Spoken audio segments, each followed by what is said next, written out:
आप जानते हैं हमारे देश के एक राष्ट्र कवि की रचना ने ब्रिटिश हुकूमत को हिला के रख दिया था और अंग्रेजी सरकार ने उनकी इस रचना को बैन कर दिया। जी हाँ, आज के वीडियो में हम बात करने वाले हैं मैथिली शरण गुप्त के बारे में।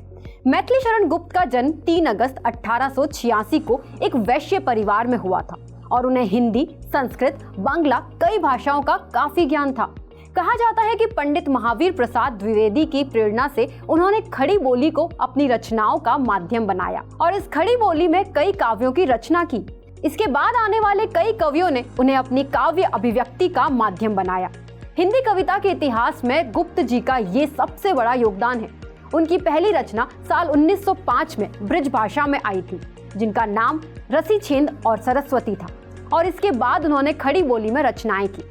इसके बाद उन्होंने रंग में भंग, जयद्रथ वध और भारत भारती जैसी रचनाएं की, जिससे उन्हें खास पहचान मिली। ये भारत भारती उनके जीवन की अहम रचनाओं में से एक है, जिसके लिए कहा जाता है कि ये एक ऐसा संग्रह था, इससे अंग्रेज भी डरने लगे थे और इसे बाद में बैन कर दिया गया था। इसके बैन होने का कारण इसका प्रचलित होना और उससे क्रांति के लिए जागरूकता होना था। मैथिली शरण गुप्त के जीवन में राष्ट्रीयता के भाव कूट कूट कर भर गए थे। इसी कारण उनकी सभी रचनाएं राष्ट्रीय विचारधारा से ओतप्रोत हैं। वे भारतीय संस्कृति एवं इतिहास के परम भक्त थे, परंतु अंधविश्वासों और थोथे आदर्शों में उनका विश्वास नहीं था। वे भारतीय संस्कृति की नवीनतम रूप की कामना करते थे।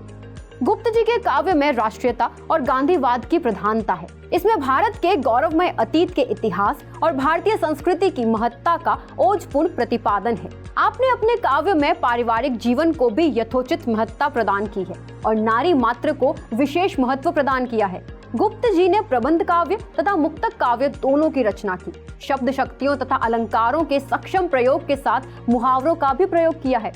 मैथिली शरण गुप्त का निधन 12 दिसंबर 1964 में हो गया था। मध्य प्रदेश के संस्कृति राज्य मंत्री लक्ष्मीकांत शर्मा ने कहा था कि राष्ट्र कवि मैथिली शरण गुप्त की जयंती प्रदेश में प्रतिवर्ष 3 अगस्त को कवि दिवस के रूप में व्यापक रूप से मनाई जाएगी। ये निर्णय राज्य शासन ने लिया था। युवा पीढ़ी भारतीय साहित्य के स्वर्णिम इतिहास से भली भांति वाकिफ हो सके, इस उद्देश्य से संस्कृति विभाग द्वारा प्रदेश में भारतीय कवियों पर केंद्रित करते हुए अनेक आयोजन करेगा।